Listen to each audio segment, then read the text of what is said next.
In Sufism, the primary practice we do is called Dhikr, or for English speakers, Zikr. The word means remembrance, and it's just that. It's a practice of trying to bring ourselves into remembrance all the time, remembering God, remembering our highest values, remembering what we want to be about. And for Sufis, that is the one idea of spirituality, like to remember how you're wanting to live and what you want in the forefront of your life. And so that practice is very much a mantric practice, to load and keep in consciousness those things that we want most in consciousness. We usually do this practice in a circle called a halqa, which literally means a ring of practitioners sitting in a circle, and very much like a wedding ring or a wedding band, it's a symbol of our intimacy and commitment, that ring, that circle, that halqa. Today, of course, we can't quite do it that way. And so we're doing it in this beautiful setting. Many zikrs in the past used to happen in a setting like this, where we were as much communing with nature as with one another and feeling ourselves bound in the circle of life and the seasons. And so today we can think of it as doing it like that. Coming into that circle is to enter a ritual space. A circle is a ritual space where you move from ordinary reality in which you're worried about bills or errands that you have to do later in the day. It is to intentionally exit that space and come into what you might say in Latin, in illo tempore time, at that time, in that season, coming into mythic time, as it were. That's where ritual happens. And so we enter into the ritual of zikr on purpose, usually with an invocation. The geese are funny in the background. They want to participate. But the invocation that we come into with is a sign of moving from one reality into another. And I was thinking this morning about how important this really is. Like in our culture, even those of us who do regular spiritual practice still do it according to the dictates of the culture in which we're trying to escape in some ways. So when are you going to fit your meditation in? Well, I'm going to fit it in between this and that. And we often enter it very much in the way we go to the grocery store. It's like, oh, I'm going to push that in, I'm going to sit down, do it. And we forget that if we don't enter that space differently, then the experience itself is conditioned by the ordinary world. And in some ways, the practice becomes more like what we're trying to escape. And so you have to do it in such a way that you say, I'm stepping out of that ordinary time and into extraordinary time. And that takes usually an invocation, a stopping what was going on, what you were doing, what you were thinking, and stepping into a moment that you're declaring as special. The word contemplation means, it's an intensive added to the word templum. Templum is a demarcated space, a space marked out as special. And then the kon is the intensive of that. And so it's to enter a space very directly and with a sense of importance that this place in time is where I'm going to do deep inner work.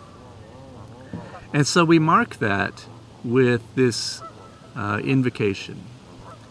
In my lineage of Sufism, we tend to do this in a specific way, with hands on the chest, kind of making a winged heart, and lifting the head to the sky, and as it comes down we say, "This is not my body." And we turn the chin to the left shoulder and we let the head drift and lull across the chest, and we say, "This is the temple of the heart." And then we begin with the prayer toward the one, the perfection of love, harmony, and beauty, the only being united with all the illuminated souls who form the embodiment of the Master, the spirit of guidance. And when you do that slowly and with deep intention, it's as if you've walked over a threshold into another space, and you can feel the difference. And then you're ready for practice. Now, what is the practice of zikr? We come into that space to do a particular remembrance. It's like we want to plant a seed that we hope will sprout and grow and in the world outside of our demarcated space, outside of our ritual. We plant the seed in our ritual so that it grows in our life, in the ordinary world, which hopefully we make extraordinary by these things, by these acts. And the thing that we do is zikr. And in every Sufi lineage, there's a way of doing the zikr that is distinct to that lineage. Almost all of us use the same phrase for our main practice of remembrance. And that phrase is La ilaha illallah, which, you may recognize as the Creedal Statement, the basic Creedal Statement of Islam. La ilaha illallah, there is no God but God, which in pre-Islamic Arabia was understood in a very clear context, because pre-Islamic Arabia was polytheistic.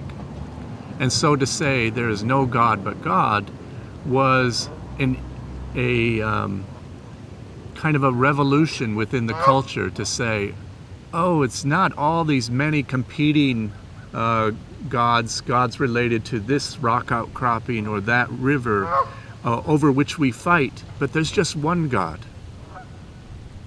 under whose umbrella we all stand and are sheltered. And so it was a great revolution in consciousness in the Arabian Peninsula. There is no God but God. Yet among Sufis there's the understanding that was only one level of meaning, that the Prophet Muhammad taught another dimension of the practice to his inner disciples. And that other meaning, it's so loud here right now. I'm going to give them a little bit of space, it's great.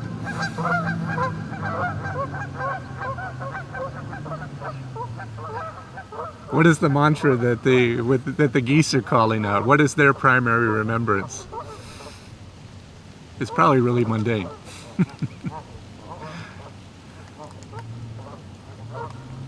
The meaning that Sufis bring into this phrase, La ilaha illallah, and which we carry as a secret transmission or an inner transmission through the centuries from the Prophet Muhammad, who we believe taught his close disciples like Hazrat Ali and Hazrat Abu Bakr, is that the inner dimension of the phrase La ilaha illallah, there's no God but God, is that there's nothing but divinity. No God but God. There's nothing but divinity. Everywhere you look, everything is divine. We also say among Sufis that the phrase has both an important negation and affirmation.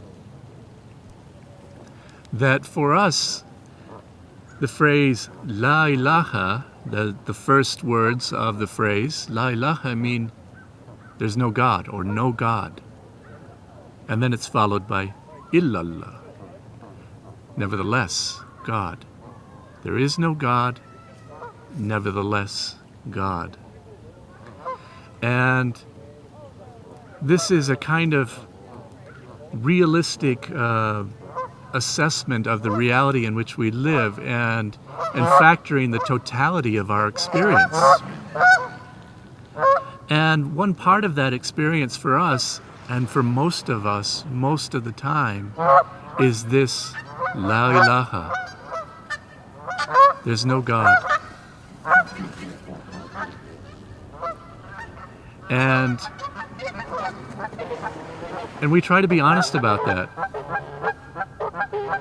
The idea that there's no God, it's something that's in the face of our reality all the time, because we so much want there to be that God. The God that we can call out to, the God that we can see, the God with whom we can have a personal relationship. And there are moments in our lives where that seems absolutely necessary, because the kind of help that we want doesn't seem to be available. But as we learn over time, and we've learned through the centuries, that the God that we once thought was out hiding behind the moon, peeking over the stars, not through a telescope, we don't find that God. Nor through a microscope. And so there's a certain kind of acknowledgement of our objective reality as we conceive it scientifically, of like the thing that we can explore and know by demonstration, that God doesn't seem to exist. No matter how hard we look, we don't seem to be able to find that God. And whether we acknowledge it or not, there's a tremendous disappointment in that. And so Sufis quite honestly say, La ilaha, there is no God. Almost in a Buddhist way, acknowledging that it's not very relevant to keep looking for that particular God. Own it, know it. On the other hand, that's only acknowledging what most of us experience. And it wouldn't make for much of a spiritual path, nor is it the complete statement. La ilaha illallah is how it continues. So as Sufis see it, it's not a period at the end of La ilaha, there's no God. It's a semicolon. There is no God, illallah, nevertheless God.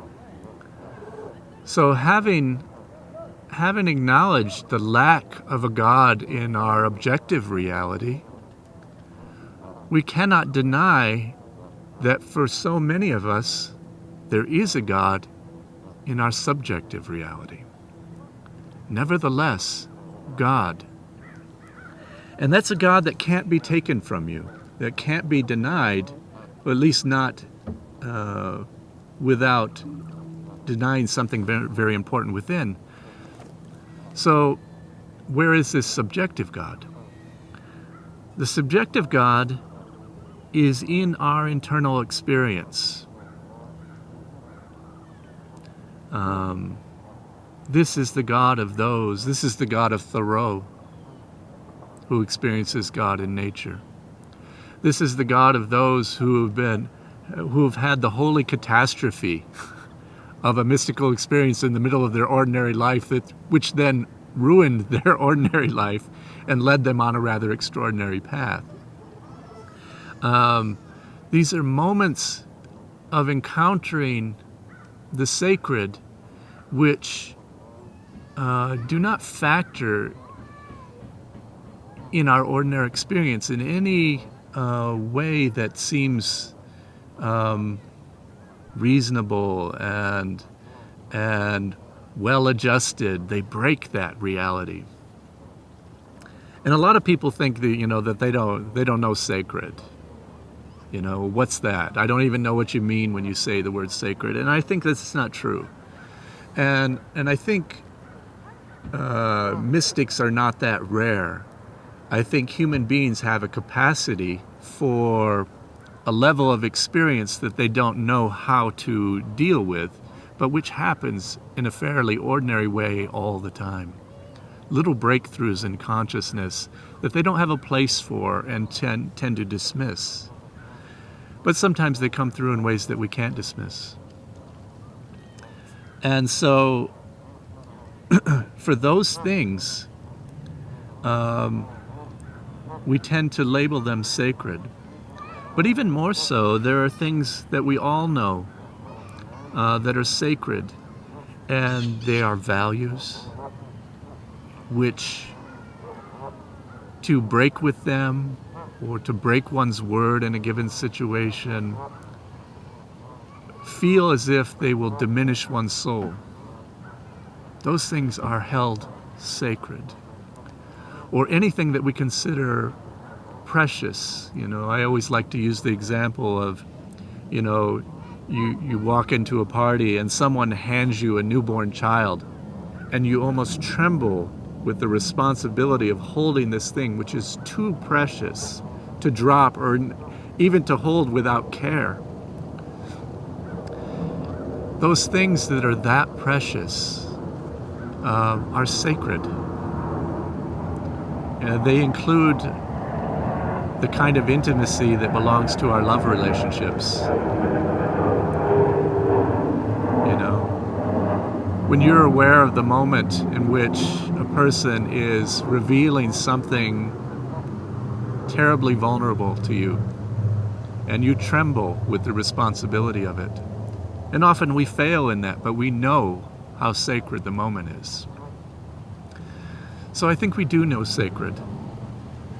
And so what the phrase La ilaha illallah does is it allows for the totality of our experience.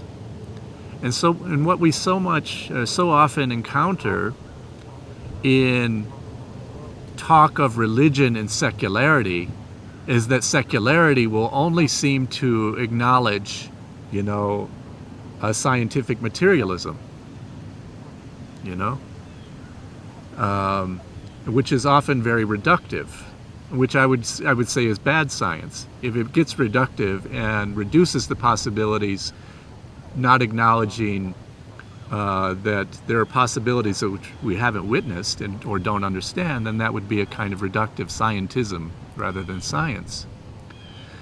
And so what our secularity often does is goes with one aspect of our experience and refuses to factor the subjective level in which we have breakthroughs in consciousness of things that don't factor well in that secularity. And then we often associate that with religion. And the religion wants to only honor the extraordinary. And this is the problem between this, this polarity of secularism and religion. True spirituality honors both aspects of our experience.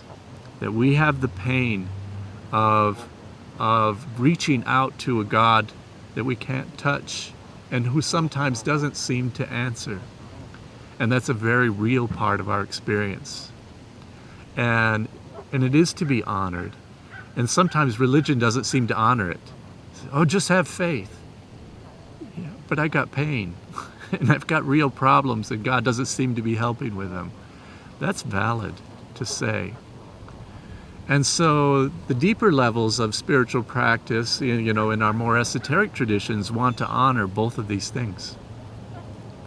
And so if we want, as Sufis, to have one repeating phrase which changes our consciousness and puts a a kind of useful filter on the way in which we experience reality, we want it to be this filter that repeats this mantra that repeats in our heads, and also creates an overlay in consciousness where we see there is no God, nevertheless God. There is no God, nevertheless God. There's nothing but divinity. That divinity is often hidden from us, but that's merely a barrier of consciousness. It's with us whether we acknowledge how sacred and precious this earth is. We can deal with it, as Martin Buber put it, in an I-it fashion. You know, I am I, and everything else is it. And that's basically utility mode. Everything is utility to my I. But we do know that we also have the experience, often unexpected, that is like this very moment right now, where this breeze is passing, and there's the sound of the wind passing through the leaves. And at this very moment, I'm filled with such gratitude for how extraordinary it all is. And you see, it's merely a switch in consciousness. That is always present. But I tend to view this in utilitarian terms so much of the time. And then I'm missing its thou-ness. That's what the other phrase that Buber would use. We can move from I-it to I-thou, acknowledging all of its uniqueness and wholeness and sovereignty over against us with which we participate. And so, between La ilaha and illallah, we factor both the I-it and the I-thou.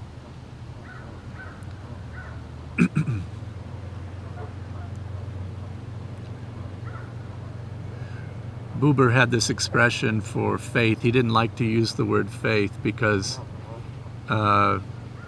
faith in Hebrew, emunah, the word emunah, isn't so locked the way we use the word faith.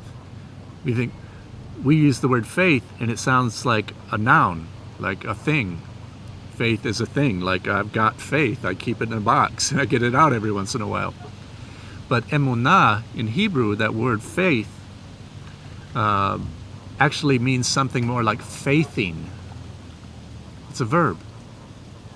Faith is a thing that you do. It's a way of investing.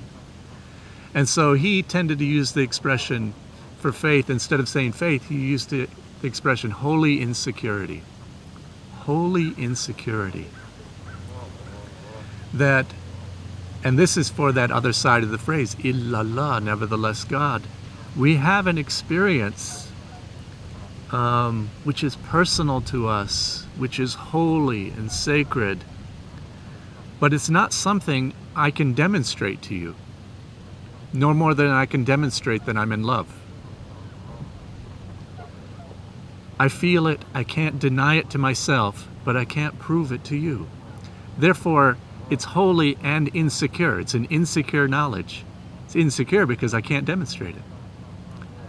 So, this is like, we factor the testimony of our real experience of not finding God, and we factor the inner testimony of finding something sacred. Sometimes the word God gets in the way. Something sacred. And so this we anchor in over and over in the Zikr. And then we come into the practice of it. And so I'll move down to Neil so I can demonstrate this a little better.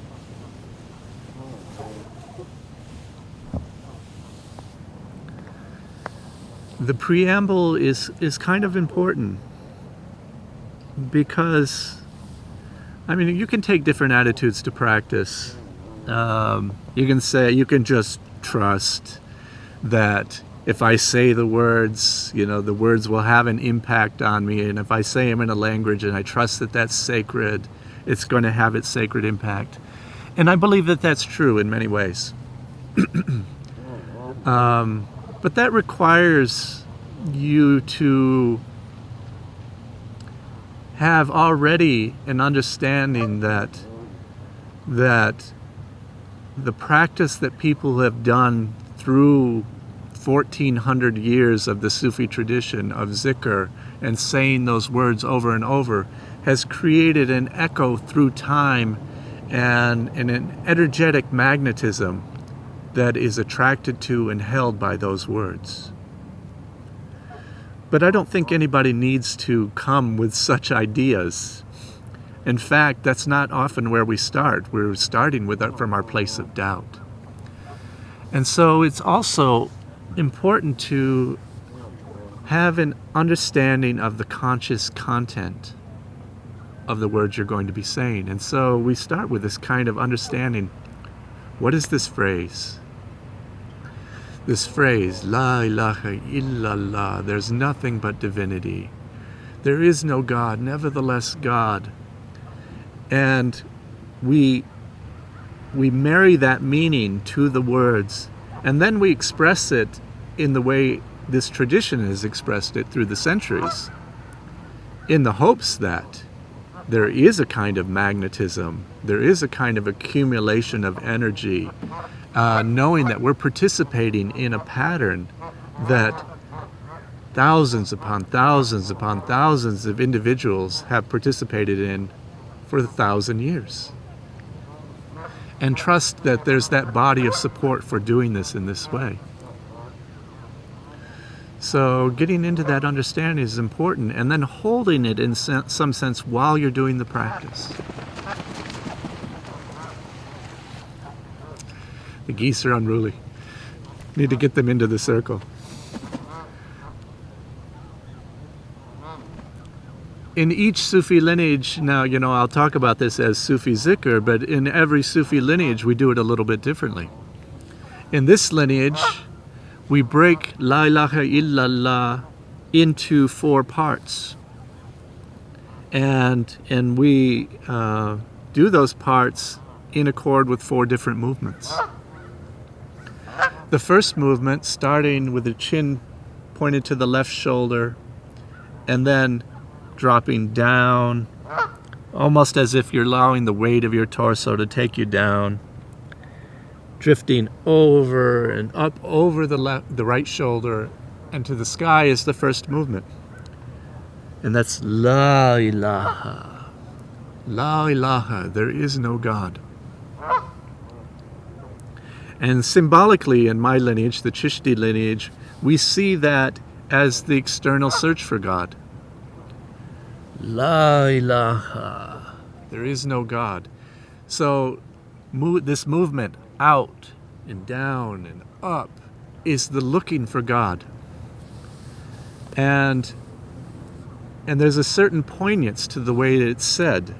La ilaha. Almost with an ache. And the ache is for the not finding of God in the external world. I always think of it like that old country song, Looking for Love in All the Wrong Places, We're looking for it, for God and external validation and love outside of ourselves all the time. It's always going to lead to disappointment. And so it's said with an ache. La ilaha. There is no God. But then, that is the prelude to discovery. Because if there's any value to the pain that we experience in life and the heartbreak, it's that it tends to make us reflective, contemplative, Pain sends you inward. And if there's value to it, I think it is in that inward journey that it begins. So, La ilaha. And there's heartbreak in that. And then the second movement is Illa. Down. Down and in. It's like we descend into our hearts, even deeper, into our bellies, where so much emotion is held. And the word is illa, nevertheless. And so we move from the external search to the inward journey. And we move to the inward journey because the external search didn't work out well. And we go in, and we spend enough time in there, whether it's in therapeutic process, whether it's in a practice like this. If you go inside, then we discover something often.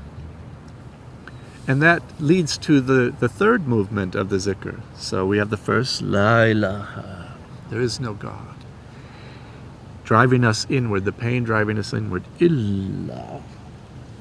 Then inward, in that contemplation, in that reflection, in that inward discovery, there is something we discover of ourselves, our own beauty, our own value, even our own idea of what God should be. Like, the God we usually go looking for is usually a God we've heard about. Somebody else's God, somebody else's description. But when we go inside, we discover what we're looking for, what we want to be. Because so much of what our gods are really God ideals. You know, I'm looking for a God that does this, that provides this, that is like this, which is like a mother, which is like a beloved, which is like a king. You know, those are all archetypes. And often those are given to us externally, like, so much Bible language is of God as king. But that may not be the God that is needed in the heart. And when we're in here, we often discover that thing that says, a lot of my life hasn't worked out, not the way I wanted it or the way I thought it would. And now that I'm looking around, and I'm amid the rubble of my life, and I'm looking around in here, and I'm like, I'm not sure those were my goals. Those might have been goals that belonged to my father, or my mother, or a school teacher. My goals are these, actually. And in some ways, that kind of ideal that is discovered in there for your own life is also your God ideal. It's as if that ideal that comes from within is projected to the level of perfection. And at the level of perfection, that's kind of what we want from God. And so, there is no God in the external world and the external search. The pain drives me inward. Inward, I discover what I really want to be, which is reflected in my God ideal. And there's so much joy in that discovery that we're buoyed up. It's like, there's like an explosion of energy that takes us up, almost in exaltation. And we come up with the word La, God. So there is no God, La ilaha, illa, nevertheless, La, God. And it's that God ideal. But it's still a God ideal. It's an archetype. It's a projection of our inner reality, which is a good, true thing. But in the end, it's still a projection. It's still an ideation. We haven't discovered God in experience yet. And that in Sufism we say is only discovered in the heart. So coming out of this exaltation, we feel magnetically drawn down to the heart. So the head goes up, and then we finish with a kind of extension of the last H on La, God. And Sufis now turn the extension of that H into the word Hu. We come down, Hu, in the heart. And Hu is a word that means, literally means he. But among Sufis, it's a funny sort of word because it It actually stands for the divine feminine, which is the experiential presence of God. And so this word he, who, actually stands for this feminine presence of God, which is only discovered in the heart. And so we come from our exaltation over our ideation of what God should be, and then we come into the experience of God in our heart. Who? So in many ways it's like saying, there is no God. Nevertheless, God is right here. And in some ways you say the words and you have to wait for the experience, that often comes through the practice, a breakthrough in consciousness where we experience the more extraordinary I-thou reality, the extraordinariness of how things actually are when I'm not filtering them through my I-it utility mind. And we do this enough to break through. And so it's a wonderful thing how the movements articulate the entire spiritual path. We're born not through our own choosing. We're born into a world, and there's a great moment of discovery. Like I can't go back far enough to remember, but it's probably a rude awakening, and also magnificent with wonder. But pretty much very much as we learn to walk, we pretty much stumble out into life as children and as teenagers especially, and even as young adults. We're stumbling into life, one thing happening after another, and we're just trying to adjust the whole time, playing catch up. And at a certain moment, we come into an awareness like, often because it's not working out the way we like, we come into an awareness where we think, I can either keep doing this on accident, or I can stop a minute and start doing this life on purpose. And that's the moment that's associated with La ilaha, there's no God. I've hit the wall. I need to do something on purpose. I need to look at things differently. And then we go inward. It drove us inward. And then in through that process, that work, that inner work, whether it's therapeutic work, whether it's work on a spiritual path, and the two are not mutually exclusive, they can be done together, we come up with some notion of how we should be living, and then we can come into an experience of vitality, of authentic living. And so the movements that you're doing suggest the entire spiritual journey. The words that you're saying are backing it up. And now we bring it together in a practice of saying the words, remembering the meaning, actually doing something expressive with our bodies somatically and bringing them into involvement, because our body holds so much of our emotion. In some ways we can't even release all of the emotion that is stuck in our bodies without moving it. And here we bring it together with the story of our lives, the story of our pain, the story of our possibility. And we do it again and again, usually for Sufis, for at least a round of 99 times on a set of beads that is called a tesbih. And tesbih is a word that basically means glorifier, tool of glorification. Glorifying God, remembering God in our lives. And so perhaps we'll just do a short practice together, and this is something, if you have enough sense of what we've talked about, then you can do this in your daily life. And I don't think you have to feel ashamed about trying on a spiritual practice. You don't need an initiation for it. For other levels of practice or intentionally entering a spiritual path, perhaps initiation is necessary, because very much like a marriage, it requires a kind of commitment that is important to do in a formal way. But perhaps now we can just do a little together, and you can try it on and see how it feels, and know that this is just kind of a minimum what we're doing.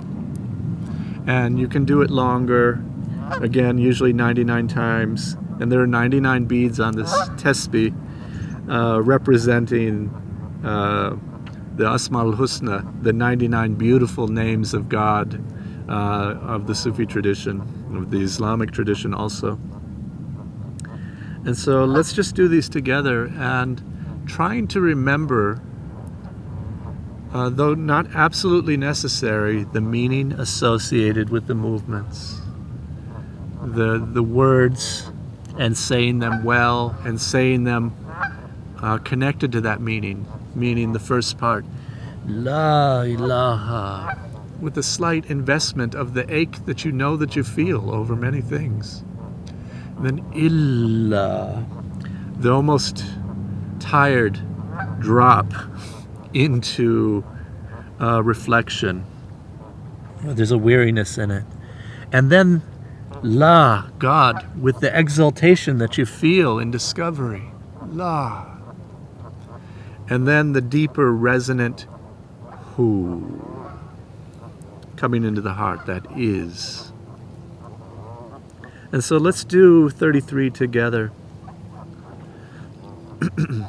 And just be aware of your own process and realize there's no necessity to do this perfectly. I don't know what that means either.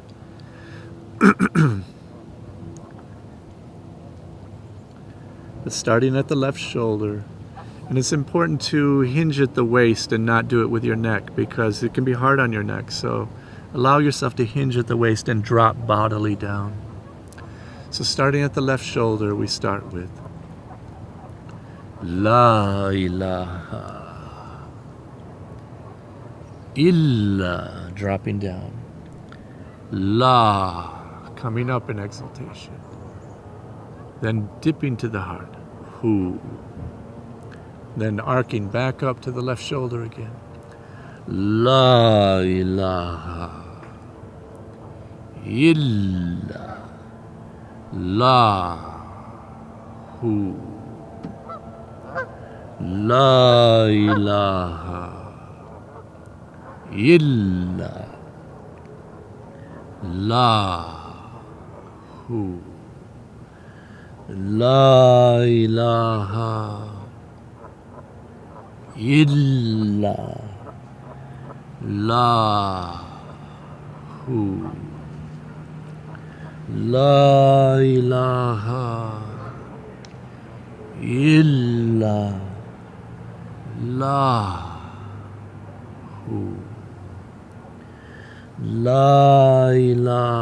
Hu.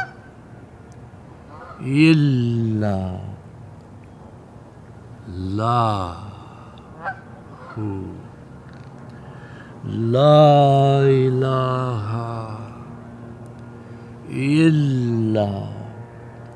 La Hu.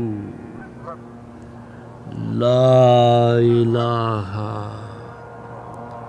illa La Hu. La ilaha illa La Hu. La ilaha illa La Hu. La ilaha illa La Hu. La ilaha illa La Hu. La ilaha illa La Hu. La ilaha illa La Hu. La ilaha illa La Hu. La ilaha illa Lahu, La ilaha illallahu, La ilaha illallahu, La ilaha illallahu, La ilaha illallahu, La ilaha illallahu, La ilaha illallahu, La ilaha illallahu,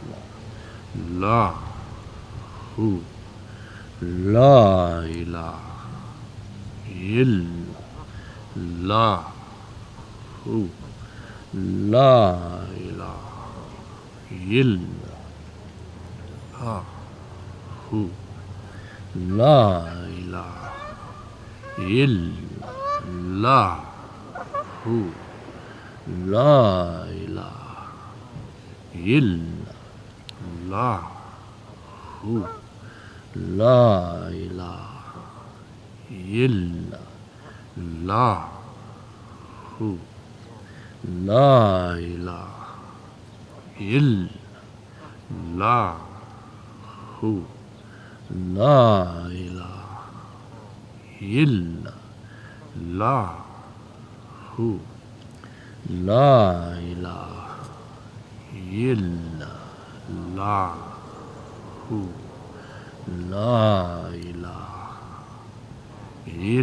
illallahu, La ilaha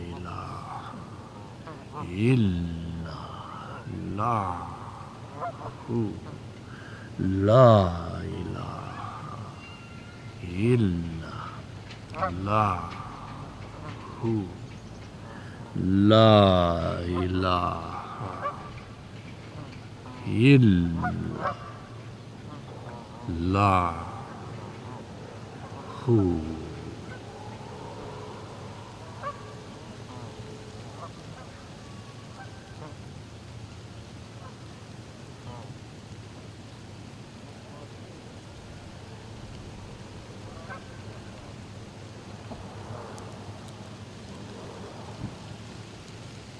And never get up from your practice too quickly. Bask in that last moment. It's often in that moment, just in the absence of the words, that there's the most content. It's not word content. It's not necessarily a feeling in your body. It's something other. A presence, a beingness. And you should always allow yourself to experience it, almost gathering it in a ladle to take out of the practice.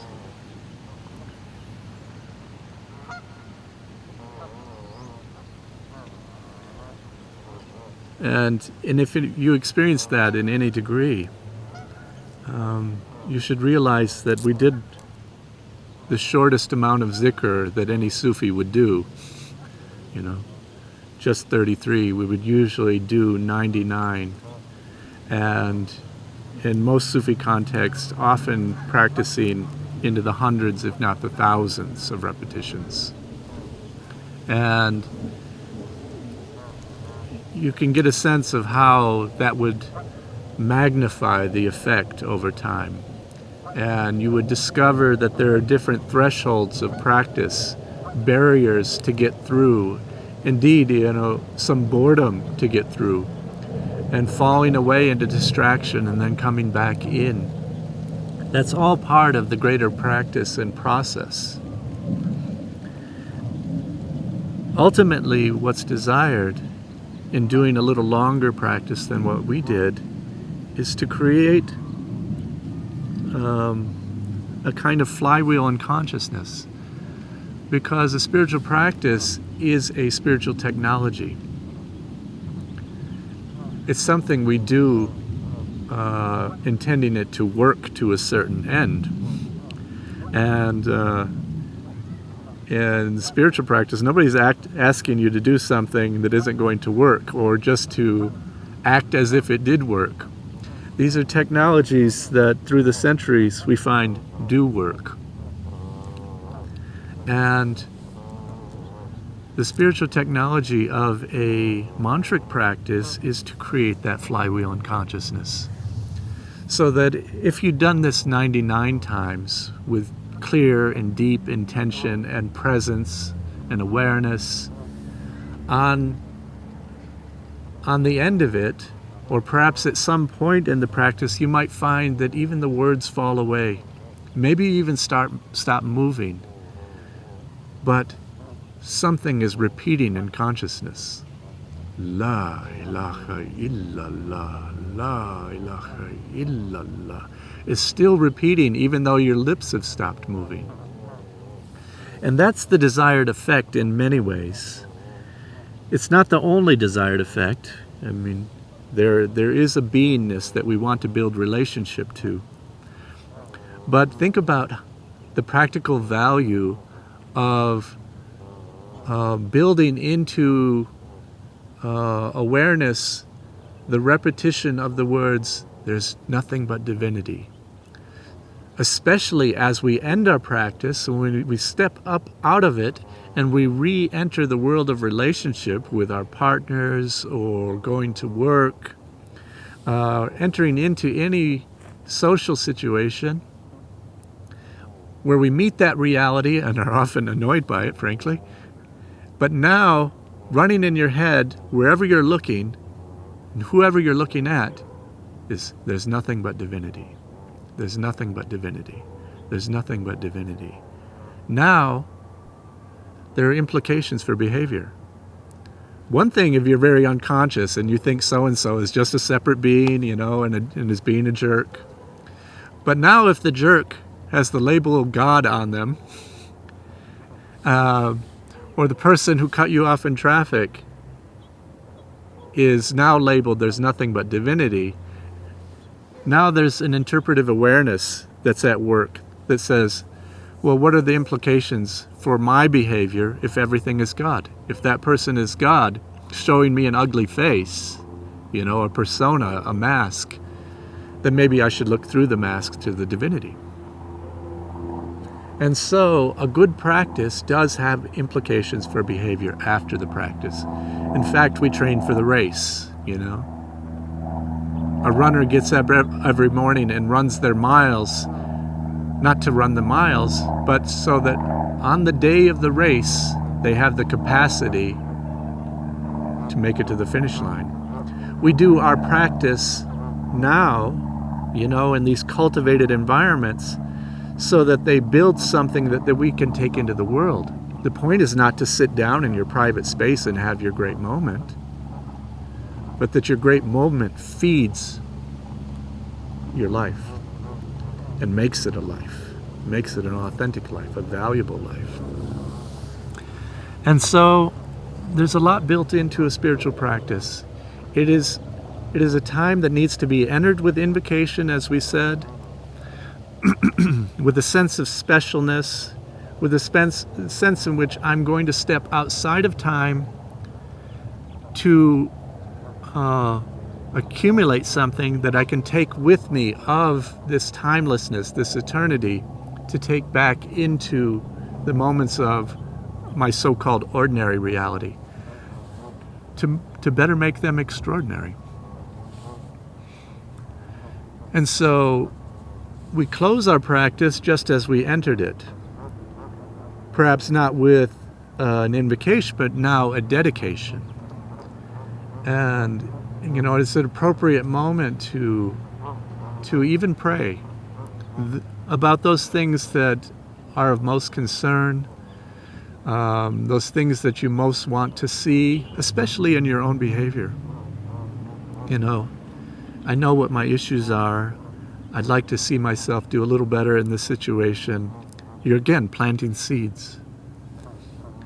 And then when you're ready, you take the arms out just as we did before, and you put the right hand over the heart, the left hand over the right hand, right thumb over left thumb.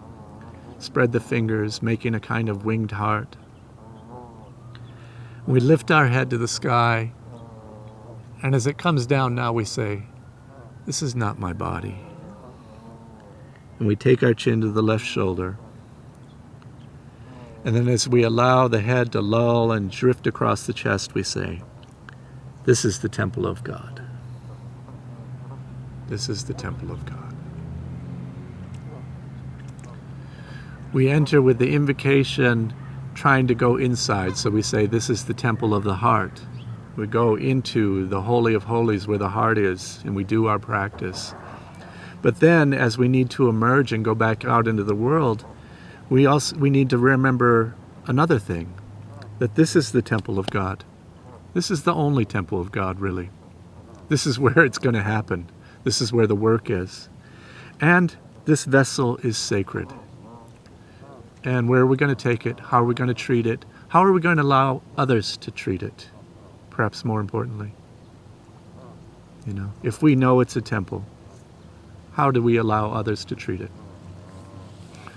And so these are very important things to do, to treat your spiritual practice as ritual, not as another thing that you add to the itinerary of the day that you put in your diary. It's not that. If it is that, you're not doing it right. Because then it will only participate or be characterized by that level of consciousness. You have to step out of that in order to bring some level of this consciousness into our daily lives. So I appreciate that you spent this time with me, those of you that did. Maybe some of you escaped. And listening to the geese at the same time. But right now we have to look for all the ways that we can connect and realize that in the inner landscape, there's no separating us. We have to find ways to realize our connection. And we're so lucky now to be able to do it in this way. And so I'm grateful for this time, and for us to be able to do this together, and even to be able to talk about something deep and real and rich in an environment, where we wouldn't usually consider it such. We're considered doing the inner work, through this medium. But I think we can do it, and we should try. So, thank you.